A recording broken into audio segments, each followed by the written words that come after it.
Hello, welcome to my channel. I'm All Things Wrestling, and today I'm going to be reviewing AEW Dynamite, 5th of February 2020. We kick off the show with Jon Moxley going one-on-one with Ortiz. We had Jericho on commentary.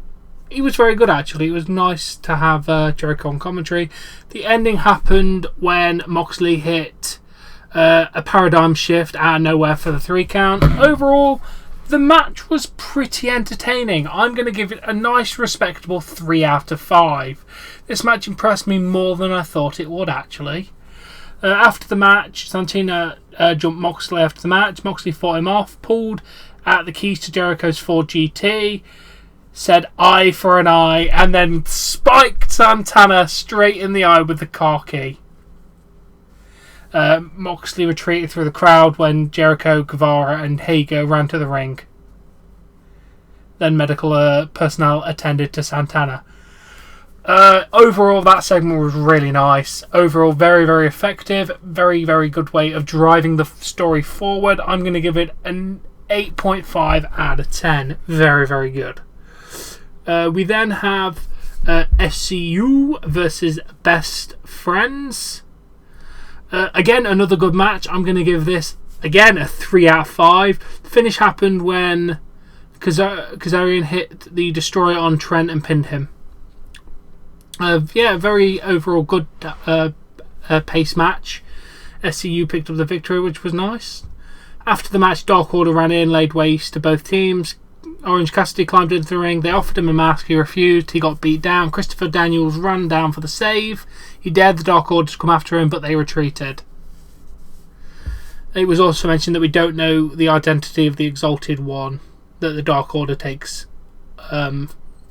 orders from. But yeah, very, very good. The beatdown after the match, going to give it a 7 out of 10 with the Dark Order stuff. I'm very intrigued what they're going to do with them. As reading through the notes here, someone mentioned about the flow of the match being hurt with a commercial break. I have the advantage that I don't get commercial breaks. I see the entire show in its entirety because I'm on Fight TV, so I never get hurt, so I get to experience these matches in full like I would a pay-per-view, which is nice. We have Yuka Sakazawa facing off against Britt Baker. Britt Baker goes for the jaw lock. Yuka pulled Baker into a crucifix for the 3 count. Overall, I'm not going to rate the match because it was basically just kind of like a little thing. Didn't really happen much, to be honest.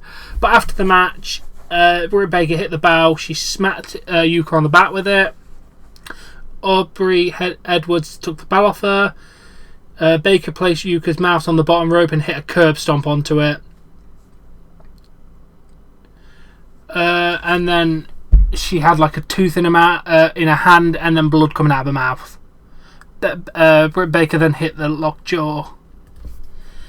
Gotta say, very, very, very effective way of getting massive heel heat on Britt Baker. So yeah, overall very good. I'm going to give that an 8 out of 10 for the segment part. Really good. We then go to an 8-man tag. Butcher, Blade, Pentagon Jr. and Ray Phoenix versus Young Bucks, Kenny Omega and Hangman Adam Page. First off, the match is going to get a solid 4 out of 5. Very, very nice match this was. Very, very nice. The finish happened... Going to have to go down a bit for this. The Young Bucks wanted to tag into Adam Page, but he refused. Then he got hit by a double combination package driver and stomp. Phoenix then went over the top rope to take out Omega and one of the Young Bucks members, and then Pentagon got the pin.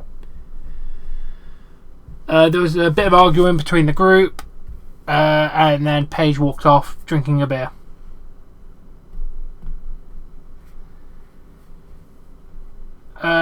I mean, very, very good. They're definitely teasing this Adam Page heel turn, which I'm really looking forward to actually when it finally hits.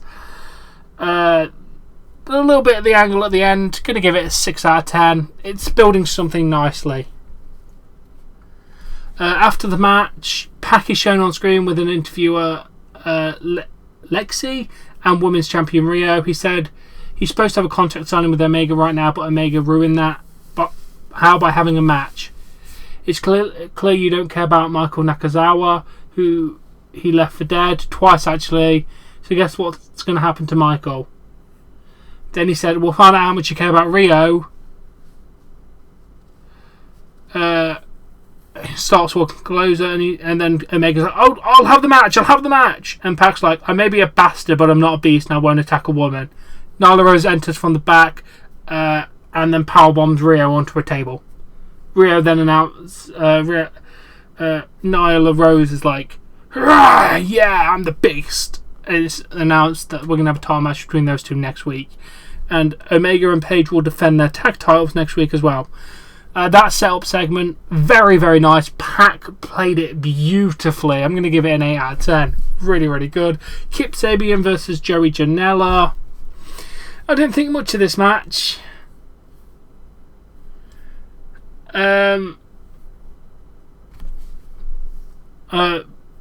Penelope Ford jumped on the apron and kissed Sabian. Janela hit the ropes.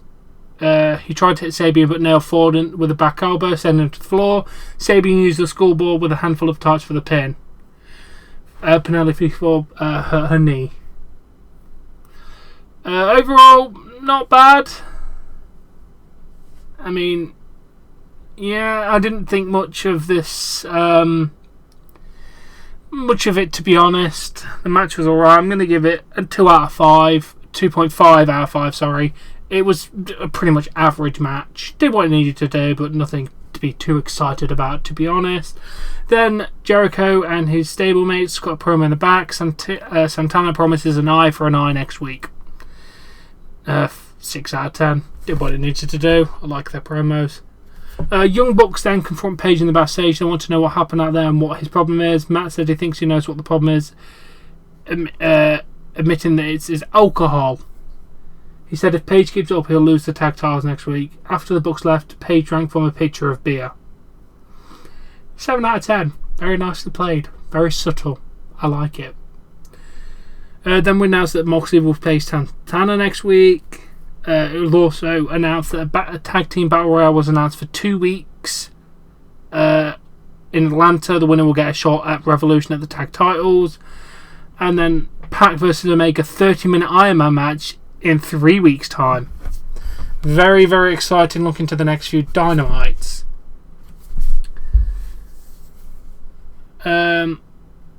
We then go to the main event. Dustin Rhodes has a promo, says his brother is a lot tougher than MJF thinks. MJF and then Wardlow make their way to the ring, and then Cody makes his way to the ring. I mean, this was one hell of a segment. He took so many lashings.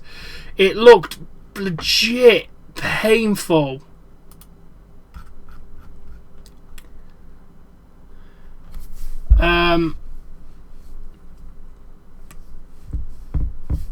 Yeah, he got a couple, didn't really affect him. The third one, he's kind of down.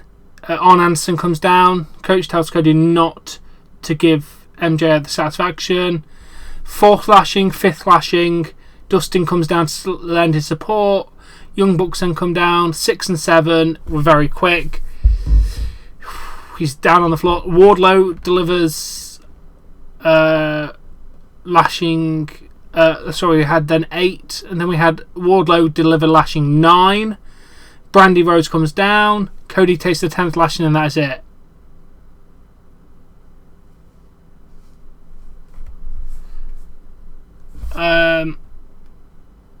And then MJF hit Cody Rhodes in the midsection and ran away. And after that, looks like when he's at the top of the arena, a fan attempts to attack him. I don't know, because it was kind of, the camera kind of weren't focused on it, but there was kind of a scuffle between MJF and somebody, so I think it might have been a fan. But, I mean, them 10 lashings are very, very, very, very, very, very well done segments. Seriously, I cannot tell you how well done that segment was. Again, this will have to break the rating scale and get an 11 out of 10. It was just too good to compare to 10 out of 10 segments. It really was.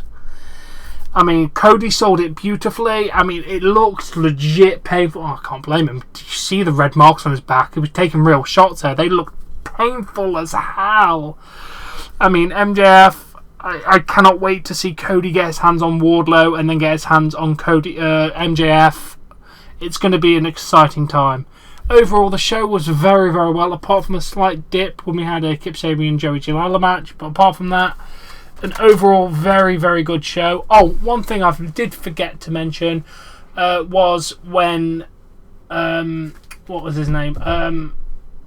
Darby Allin got a flamethrower and lit a picture of Sammy Guevara and Chris Jericho on fire with a flamethrower.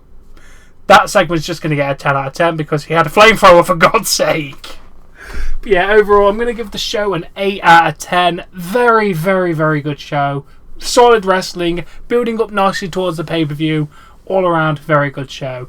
Now, I do hope you've enjoyed this review. If you have, please smash that like button, share and subscribe, and I shall catch you all later. Bye.